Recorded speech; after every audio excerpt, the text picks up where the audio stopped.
भगवान शिव काल से परे हैं, वे आदि हैं और वे ही अनंत हैं। वे महाकाल हैं। महाकाल की कृपा से अकाल मृत्यु भी टल जाती है। जिस पर महाकाल की कृपा हो जाए उसका काल भी कुछ नहीं बिगाड़ सकता है। आइए जानते हैं कैसे हुई थी महाकालेश्वर ज्योतिर्लिंग की उत्पत्ति। शिव पुराण की कथा के अनुसार उज्जैन में चंद्रसेन नाम का राजा शासन करता था, जो शिव भक्त था।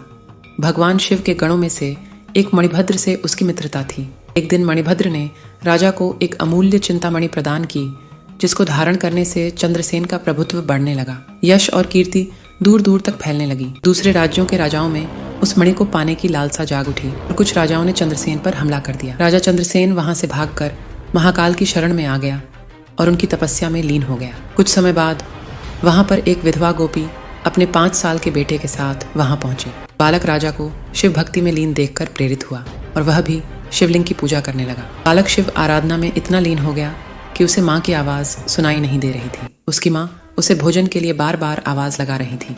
बालक के न आने पर गुस्साई माँ उसके पास गई और उसे पीटने लगी और शिव पूजा की सामग्री भी फेंक दी। बालक माँ के इस व्यवहार से दुखी हो गया। तभी वहाँ भगवान शिव की कृपा से एक मंदिर निर्मित हो गया, जिसमें दिव्य शिवलिंग भी था और उस पर बालक द्वारा अर्पित की गई पूजा सामग्री भी थी। इस तरह से वहां पर महाकालेश्वर ज्योतिर्लिंग की उत्पत्ति हुई।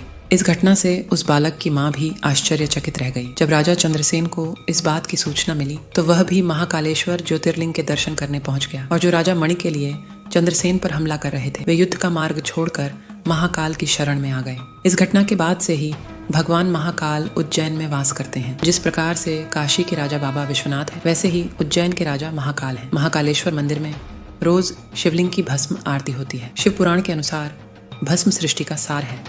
एक दिन पूरी सृष्टि इसी राख के रूप में परिवर्तित होनी है। सृष्टि के सार भस्म को भगवान शिव सदैव धारण किए रहते हैं और एक दिन यह संपूर्ण सृष्टि शिवजी में विलीन हो जाएगी। कमेंट्स में जय बाबा महाकाल जरूर लिखें।